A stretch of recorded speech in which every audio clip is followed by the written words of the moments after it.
challenges with all of these executive orders, and I'm sure the questions are coming into OMB already, is, all right, who pays for this? And where are the funds going to come from? And what does zero trust really mean? And, there'll be a whole bunch of questions like that the CIO office and OMB will attempt at least to answer as they provide guidance to each of the agencies. And then I might add, there's also a roll down that happens, and I didn't appreciate this until I became federal CIO, but a lot of states and even local governments follow guidance that comes out of the executive orders.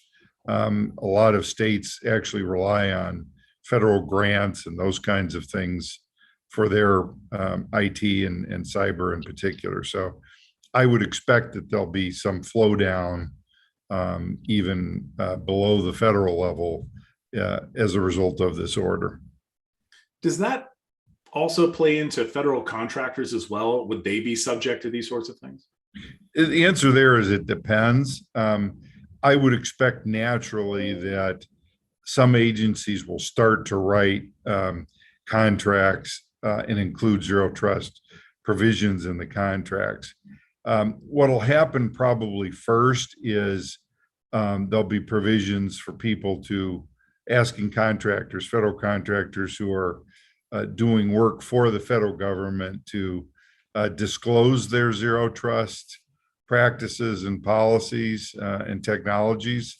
And then I would expect that to be followed later on by specific requirements, but that may be months or years away. Yeah. So now that we have the federal government and specifically the president using executive orders to, try and get the federal government's internal IT to actually start using this architecture, zero trust is a super hot buzzword right now. So what is zero trust and how does this actually fit into an organization's security posture? And Mike, feel free to answer as well. I think, is this just another vendor hype word? Well, I'll give a short answer and love Michael's perspective on this as well. But, let me sort of go back a little bit. I've been around the industry a really long time, as you can tell from my bio. And when we first started, hooking computers together, we had huge interoperability issues. Every time you tried to hook up a network or a disk drive or any other thing to a computer, you always had to go through, a lot of testing and validation and all that kind of stuff to make sure that these things could connect and that they would work properly and reliably and so on. And that went on for decades. But standards and technology have evolved and matured so much over the last 40, 50 years that rarely now do you have interoperability issues. Things just work when you hook them up. When you plug your device into the network, it starts talking to and getting messages from everything else on the network and or whether it's directly connected, whatever. And it's all great. And that's resulted in a lot of productivity and many, many, many benefits. The problem now is that we don't go to the next level and say, should I connect to that thing? Is it reliable? Is it safe? Is it free of viruses and malware and all of the other things that we know are bad for us? And none of that logic is effectively built into the architecture of core products today. Although some are getting better at it, but we've still got a long way to go. So it leaves you with this world where everything can connect to everything else, but putting fences around this has been a really challenging problem. And we've done it traditionally with firewalls and other kinds of things that were more, I'll say, dependent on a an old mental model, which was a physical construct. I have this big area and I'm going to prevent things from coming into that area. The concept of zero trust is a radically different approach. And it says, we're only going to allow connections between devices that are known good or allowed, and everything else is going to be blocked. That's the simple construct behind zero trust. But then implementing it becomes challenging, because traditionally the way you can implement that is by things like access control lists and other, administratively challenging properties. Zero trust software, like what ColorTokens does, allows you to construct digital perimeters around various things in your environment, and can customize them to your heart's content, and provides an administrative layer over the top of all your networks and network devices and computers and systems and all of that, so that you can construct virtual fences, if you will, or safe zones, through which only known good things connect. So that's kind of the basics. And I think, the benefit, obviously, of ColorTokens is it allows you to do those things at scale, not having to do it off of spreadsheets or command line interfaces or, those kinds of things. Yeah, and I think that was a long answer, Mike, but yeah, not a problem, Tony. I think the big thing here that's really causing us to have to go through this shift, right, is the introduction of the internet and cloud computing and remote work, right? When we were all in an office building or in a data center, maybe it was sufficient to have that castle and moat sort of mental model for protecting our environments. If we could prevent people from getting in, we were pretty confident that we were safe and secure.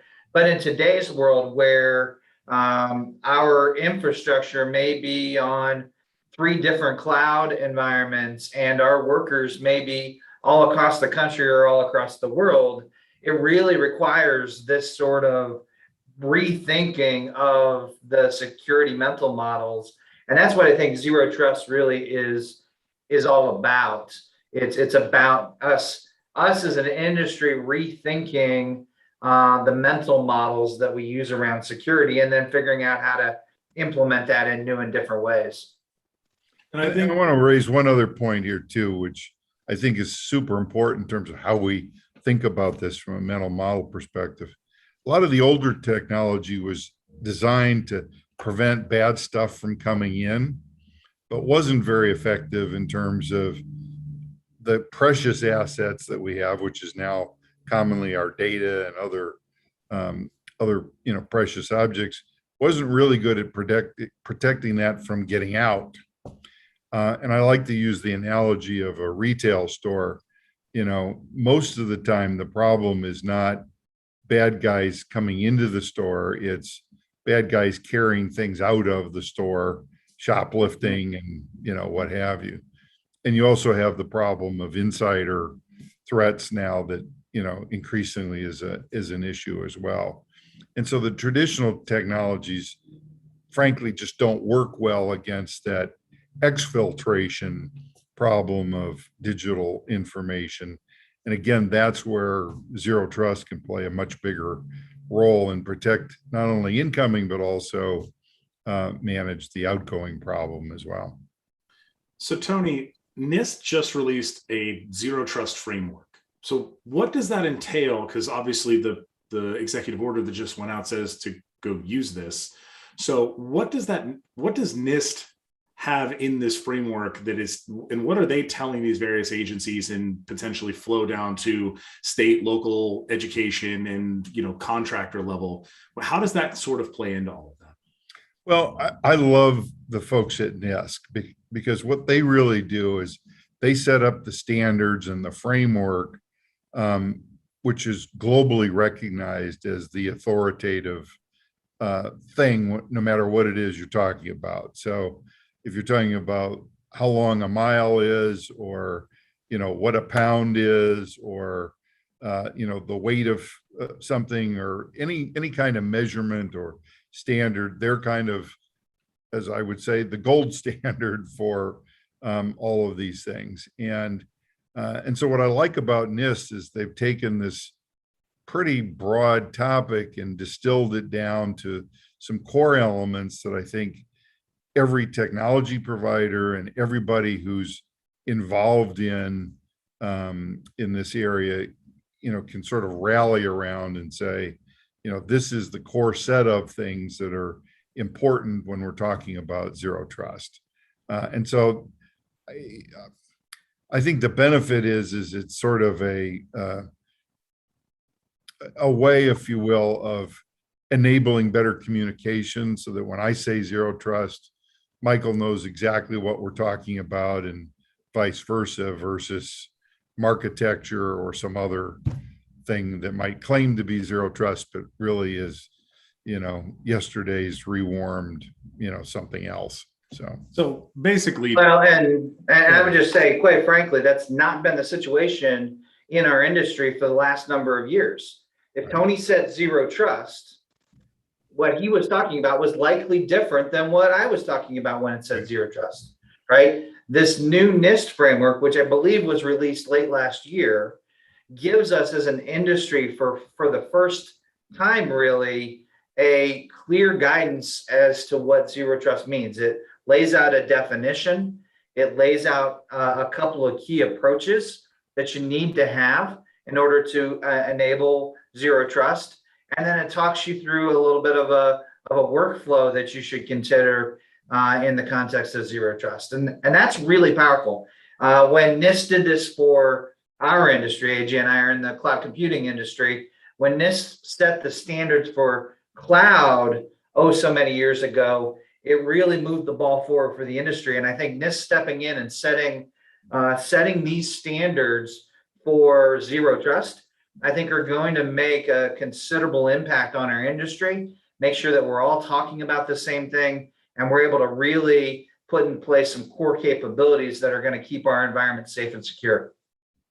Yeah, and Michael raises a great point here, which is it is about process and methodology, as well as just a core set of underlying principles, and I think that's super important as well. So now that there's an actual standard with zero trust, both of you have very large company experience. Obviously, Tony, you've got a LinkedIn that people are really jealous of. And Mike, you've worked at Procter & Gamble and Nationwide. So you've both been involved with large name brand organizations with lots and lots of people and lots of technology. So surely these large companies are just going to instantly be able to take on something like zero trust, right? Because they just have infinite money to go spend at this, right? No, in fact, we always have the opposite problem.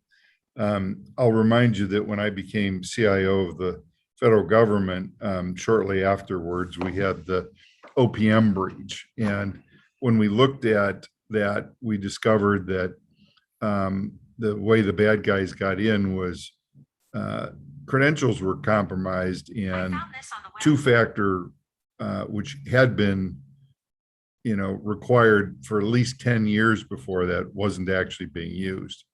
And I did a survey of all federal government at the time, and we discovered two-factor, 10 years old, had gotten under 50% adoption across the federal government. We launched a cyber sprint, and we got it up to 90% in about 90 days. And the moral of the story there is we hadn't created the urgency prior to that in the federal government to get two-factor implemented. It was there, it was a rule, but nobody was really measuring it, and nobody was really pursuing it with any vigor. I think there's lessons from that when it comes to this space.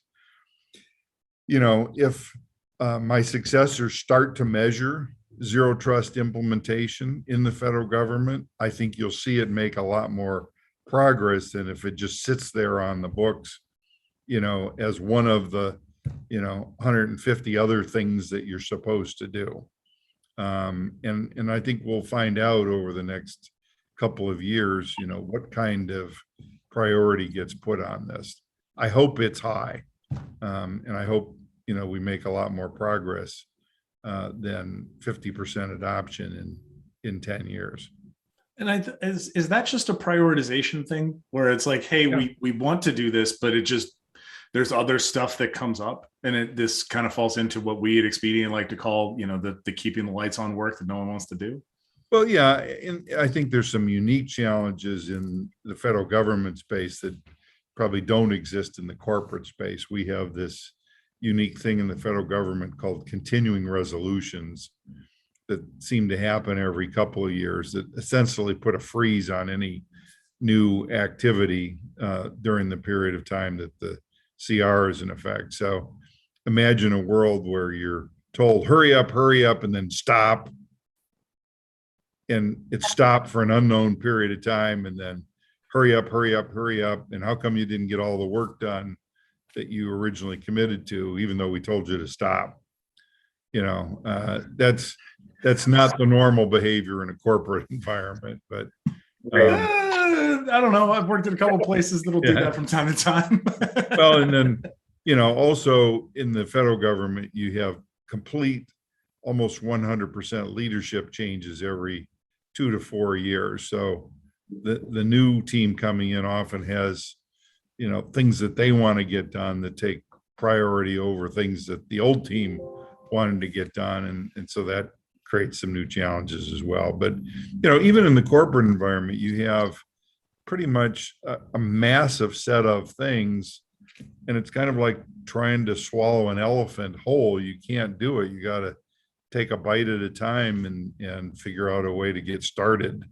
And for me, that's been the secret of all of these things is, develop the skill, take a bite at a time, build the muscle, get the feedback, fix what's broken, and then keep going.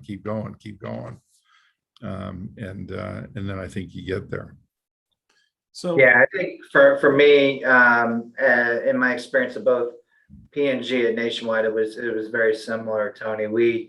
It's the numbers at times are just so big when it comes to the amount of servers you have to touch to do an upgrade, or all of the different things you have to do to stay up to date on your patching and everything else. And it just when you look at it, becomes intimidating. And I think your advice of you just gotta take a bite at a time and make sure that you're continuing to move the ball forward. I think that's in these massive companies like a GM or a Microsoft or a P&G or the government. I think that's the only way you can navigate it. The other thing I think that's really critically important here in the security space is that in these huge companies, the attack surface is just so large, right? And all it takes is one small opening for somebody to get in. That's why I actually think zero trust, especially in large companies, is so critically important. When we were talking about kind of that castle and moat approach of the firewall, if you got into the firewall, you had access to everything. And in an organization like a P&G or like a federal government, that meant you had access to a whole lot of stuff. And that really increases the risk quite dramatically. In a zero trust sort of environment, it gives you a way to limit that blast radius. So even if somebody does get in, it won't be quite as bad.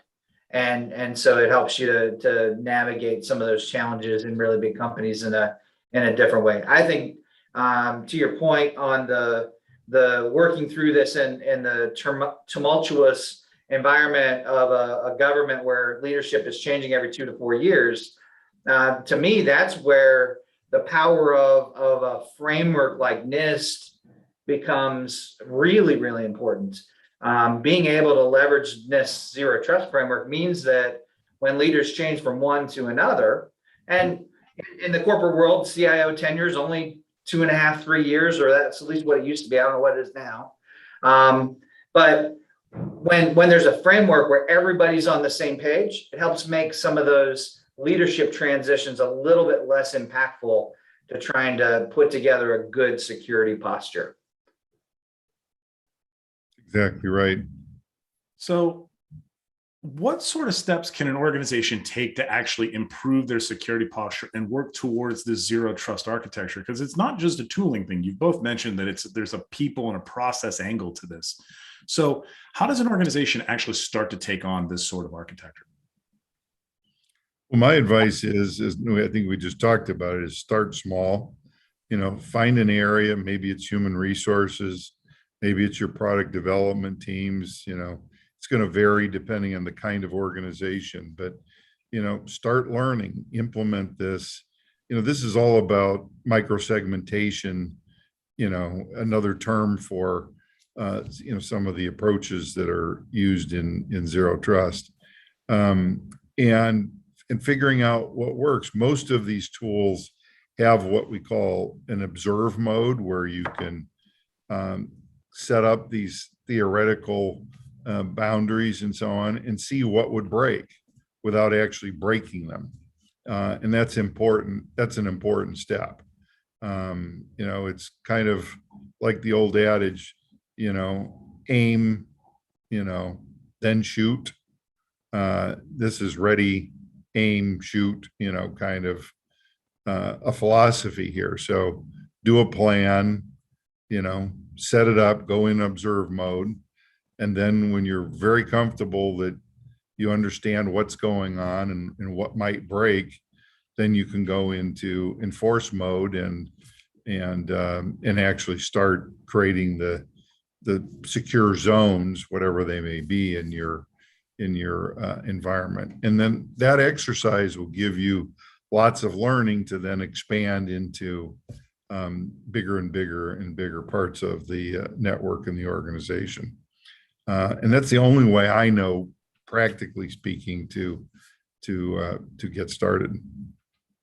Yeah, and I would agree with you there, Tony. That observe mode that we offer in the Expedient microsegmentation solution that's powered by ColorTokens is a great way for you to get started, really understand what you're up against before you turn the tool on full capability and start to protect your environment. But what I will come back to with the conversation around Nist is that as we think about the way that Nist describes zero trust, they talk about 3 approaches to a zero trust implementation. And in the Nist standard, they suggest that you need to really include all elements of all 3 of these approaches to have a full zero trust solution. And so Tony's already mentioned, and we talked a little bit about the identity-based microsegmentation. That's a core part of the way that we think about this space. And that's an area that for a lot of companies is going to be new. There's some companies that are already doing microsegmentation, but microsegmentation is a newer approach to security that a lot of companies need to start thinking about in this context, in this new world that we're living in. The second approach that Nist outlines is an enhanced identity governance. And so that's really all about making sure, or at least my understanding of it, it's all about making sure that you are who you say you are. And so it talks about capabilities, technologies like single sign-on, multi-factor authentication to be able to help us to ensure that the person coming in is indeed who they say they are. And that's a second key approach to a full zero trust implementation. And then the third one is incredibly relevant in this cloud world that we live in, multi-cloud world that we live in today, and that's software-defined perimeters. The idea that you no longer have a physical perimeter that you can put a firewall around. You have to have a software-defined perimeter that can navigate across the different landing spots that your IT landscape may be in, whether that's a hyperscale cloud or whether that's in your own data center, it's an Expedient enterprise cloud, wherever your your workloads land, you need to be able to protect those with a software-defined perimeter per the zero trust recommendation from Nist. So I think you have to think about all three of those elements, and they each add something to the security and protection of your landscape. So this all sounds great, but how do organizations actually go do this? Because their security challenges will change based on size. Big organizations are likely bigger targets, right? Obviously, not to pick on their name or make a terrible pun here, but think about Target or Walmart or Procter & Gamble, Nationwide, Disney. These are all very large organizations that have a lot of money, that have a lot of data. So how do organizations that are big handle these versus organizations that are very small that might have 1 to 2 IT people that are wearing a bunch of different hats? How do these scale, for big organizations and also for smaller organizations? I'll take it to Tony first. Yeah, I think again, it's going to vary. A lot of the smaller organizations are actually moving to managed security services where they're, hiring and sort of outsourced or external to their organization provider who will just offer some of these capabilities as a service. And I see that as a growing trend, especially because there's such a shortage of security people. I mean, it's one of the hardest jobs in the world to recruit for these days. And I predict it will be for, a long time to come. So that's one approach that I see some, especially smaller companies using. But, the second one is, as we move more into cloud environments and more DevOps and, sort of that model versus a lot of on-prem things, organizations are changing their organizational model and creating people who have multiple skill sets. They're the DevOps people who need to be security trained, and they're doing their engineering work with the presumption that there's going to be, a different architectural landscape as their target environment than maybe some of these older traditional things that, I've spent my lifetime sort of managing. So I think it's a ever evolving sort of landscape, but we got a ton of work to do. And again, I'm glad to see the government taking a lead here and saying, this is an important framework and concept that everybody needs to be paying attention to. I'll mention one other thing, and that is the problem now is exponentially greater than it used to be because of everything being interconnected. So even a General Motors, a big monolithic company, you think of it that way, or a Disney or the federal government.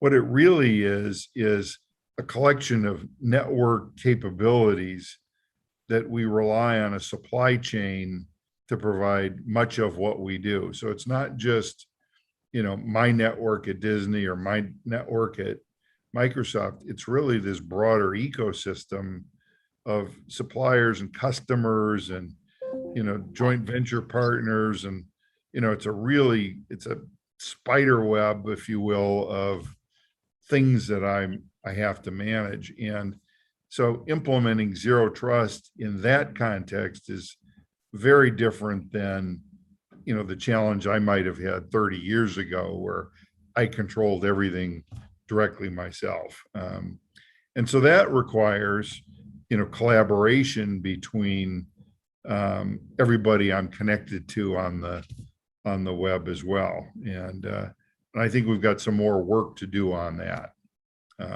So we're not done, with this story. It's not all baked and there's not a full recipe. That said, I don't think that's an excuse for waiting. I think it's really more the opposite, which is time to put your big boy pants on and get started, because you don't want to be behind here. Yeah, I think this ecosystem point is really, really important, Tony. Particularly in the context of the question around smaller companies and bigger companies and where they get started. An attack on a smaller company that's a part of the supply chain can cripple the entire supply chain for the largest company. And so I think it really kind of highlights the importance of, regardless of the size and scale of your company, thinking about these problems, making sure that we get this right as an industry to be able to protect our company as well as all the companies that we work with. I think that's critically important. I'll mention one other thing. You talk about the approaches that the smaller companies are using, leveraging external experts, whether that be SOC as a service providers or security experts or security infrastructure providers. I recently listened to a podcast that was put out by 451 Research, and they had done a study on the changes in the security environment. That's probably about 3 months ago, so I may not remember the exact quote or the exact numbers, but they talked about how, just like you said, smaller companies are making this shift to using external providers. But what they saw, and they were actually surprised by, was that larger companies are doing the exact same thing. They're doing it for different reasons. They're doing it because they need a much deeper, much richer set of expertise because they're much bigger targets. And so they're leveraging these third parties to get another layer of expertise that they may not be able to have on their own. But just like the smaller companies are leveraging third parties, the bigger companies are doing the same thing as well, which I found to be really interesting and a unique trend that you don't typically see in other parts of the industry. Most times, a company like a P&G or a Disney or the federal government has a size and scale that they can really take advantage of. But it kind of sounded like from the research study that in the security space, that's not quite true anymore. I'm curious what your perspective is on that. Yeah, no, I agree. When there's precious resource, that are hard to find, you look for external sources where you can buy it or rent it in a way that would take you a long time to develop internally. And it also goes to a philosophy, I think, which is, what is the core mission of my company? If I'm a Disney, I make films and TV shows and I run theme parks, but does anybody expect me to have, world-class cybersecurity as a core competency internally to my organization? Well, yeah, but they don't really care how I get it. And so if I can buy it on the outside or hire world-class expertise externally and surround myself in that, I'm going to sure do that if I can. Right. I tell you what, Tony, when I walk up to the cash register at Disneyland and I tap my magic band, I sure hope Disney's got world-class security. Well, they do. And, I was there when we developed that, and we had security in mind when we did it, but sure, we relied on a lot of, world-class expertise, to pull all that together. It wasn't 100%, internally. And I think that's the point is, there's a lot of different ways you can acquire this expertise now. And by the way, I think Disney does a phenomenal job of cybersecurity. I'm not trying to suggest in any way that they're not really good at it, but it's how you get good at it that I think matters a lot. Right. Disney's not sending out their animation or their story writing. That's their bread and butter. Right. That's their core competence. That's what Disney does, right? So they're not sending that out. They're doing that as much as they can in-house, and then allowing the other parts of the organization to actually go out and enable that, right? The security, most people aren't thinking about the magic band as a security thing. They're saying, I want to do this when I show up at the park to walk into it and have this. It's all about the user experience. It's all about the literal magic of Disney. On the back end, there's a ton of different things that are happening. And I think it's very this is a common theme that we've had with customer stories, and even, as you know, this is more of a, a partnership or a, an external validation story of what is your core competency? What does your company do? And then how do you enable them to do that while maintaining security, consistency, and agility on the actual technology side to enable all of this magic really to happen on the front end? I think that's always fascinating to me, is when companies finally click and they go, oh, right, we make magic. We make animation. We don't do IT security. Let's find people who can go do that for us and make that as best they can. Like, Uber didn't invent automobiles or drivers, Right. or a lot of the other things, but they assembled those things together to create a ride-sharing service, and so did Lyft and all the other ones. And I think that's really a world that, from a CIO, now CEO sort of perspective, that you have to realize is the reality. It's assembling the parts of things together, to order really to do the thing that you're trying to do. And your example there of Uber and Lyft is actually one that I use a lot. It's they didn't invent taxi services. Right. Taxi services have been around forever. They just made it way easier for people to go do it, right? I have my credit card saved in an app that uses mobile devices that can send my location to a driver and a car shows up, right? Yeah. That taking the technology and making the actual user experience is what Uber does. Now, they tried to do a bunch of self-driving cars, and they were all over Pittsburgh where I live. But that sort of technology and taking that out into the field is very different than, we are a software company, right? We are a taxi company. Yeah. So, Tony, Mike, as we kind of start to wrap up here, part of going forward with the, a zero trust architecture, where do I start? How do I, Tony, you mentioned, the 2FA example with the federal government. Right. What are the things that a company should start to do to actually start to deal with some of these security challenges going forward? Well, in the conversations I've had over the years with different chief information security officers that I've worked with, we always start with a basic model, and the basic model goes something like this. What are the critical assets that the company has? It's, what is our IP? What is the data that we possess, whether it's customer data or product information, or, could be any one of a number of different things. But you got to identify what those things are and where that stuff exists. And if you don't fundamentally understand that, it's very hard to construct a effective defense.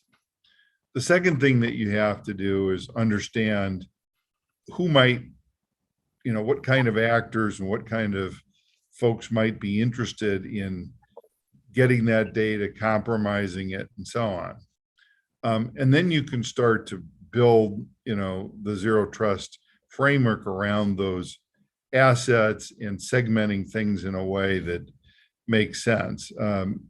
Michael mentioned isolation earlier, so that even if a small piece is compromised, you can isolate it and protect it from spreading further. And those concepts are, I think, all good process steps to take in terms of implementing zero trust. But, fundamentally, it starts with what are the precious things, and then, who are the bad guys, and what techniques and methods might they use to come after me, and then how can I design my infrastructure and my assets with zero trust in a way that makes it hard to compromise those things. And it's not just zero trust, it's other things that we've talked about. It's, two-factor authentication is a tool, and there's a bunch of other pieces that I would pull in as a CIO. Zero trust isn't solve for every single problem. You still got to have good identity management and good, other infrastructure things in place, directory services, and you name it. But you still got to do patching of critical assets, and you still got to worry about things like who has privileged access to, critical assets, and there's a host of things that one would do. But now you have a set of tooling in zero trust that is an additional piece of the armor that you can bring to this battle. And so I think that's where you start. Yeah, I would kind of build on that, what Tony was saying. I think I would just reiterate his point around identifying the most critical assets first. And that's really, before you can protect, you need to direct. And this is something that I think the organization has to maintain control of. Even if you're leveraging third-party experts, you as an organization still at the end of the day own the cybersecurity strategy and policies that you're going to drive the rest of the framework with. And then once you've got that direction and what you need to protect, most importantly, I agree with Tony that getting those most critical assets first, that's where microsegmentation, I would say that's probably why microsegmentation is kind of the first in the list of 3 approaches that shows up in the Nist framework. The idea of protecting those most critical assets, limiting the blast radius, so that once, if somebody was to get in, they can't go from side to side. But then once you've got that initial protection in, starting to expand out. And that's where I think if you have nothing else, starting with microsegmentation first probably is the best place to start, and then go out to, just in the order that Nist lays out, your software defined perimeter, and then your identity-based governance, almost in that order. Now, no organization is dealing with security in a state that doesn't have some of those pieces in place already. We all have pieces in place. So I think there's also got to be an element of evaluating what you have and where you're strong and where you're weak, and incorporating that into your plans as well. So kind of that gap analysis versus where you want to be, and working that into the plan. So Tony and Mike, I want to thank you so much for all of your insights today. We've had a really great session. I do want to remind everybody that there is an opportunity to pick the brains of 2 very, very smart people who have a ton of experience. So please go ahead and get those questions in. Also, just out of curiosity, Mike, Tony, have either of you been involved in a ransomware attack, seeing as everybody's all up in arms about ransomware right now? Yes, many times, unfortunately. I'm now CEO at a company called Intrusion, but prior to that, we acted as a advisor to companies, and got called in on a number of ransomware kinds of cases. So unfortunately have more experience with it than I would care to have had. Yeah, I've personally not ever been involved with a ransomware attack, but I know that a number of our experts here at Expedient have. We actually have a great case study on our website talking about how we helped National Auto Care, I believe it is, through a ransomware attack, where AJ, oddly enough, interviewed their leader and talked to them about their experience and what that was like. So I think that's, if you're interested in understanding more about what a ransomware attack experience looks like, feels like, I would highly recommend that webinar. Tony, what's it like explaining to a CEO what a Bitcoin is? What's that like? Well, it depends on the CEO. Some are actually pretty, aware and attuned to it, and some are clearly in the dark. But that's usually not the biggest question. The biggest question I get first is, how did this happen? What did we do wrong, or what should we have been doing, to prevent this from happening? And then pretty soon they get to what do we got to do to keep it from happening in the future, kind of question. And of course, those are longer conversations. Bitcoin, you can actually explain fairly quickly, and it's kind of the end of the discussion. But I wanted to raise one other point too, which is and I think all of us that practice in the field are keenly aware of, but when you are talking with executives, we're used to thinking of identity as being connected to a person. And, the nature of the game in our digital world now is there are a lot of actors in the space that aren't humans. They're machine learning algorithms and artificial intelligence and bots and other things that are on the networks that are doing work. Some of them are doing work that humans used to do, and so on. And so, and these things, are multiplying like rabbits, if you will. There's more and more and more and more of them, which creates a management challenge and a scale challenge and all of those kinds of things. So I wanted to mention that because context is important. And when we think about, the things that we have to manage in our network, we have to think about it in terms of scale and volume that is unprecedented and only is going to get bigger and bigger and bigger. I expect that, the amount of traffic that generates, or the amount of things that generate traffic next year is going to double, what it was this year, and it'll double again,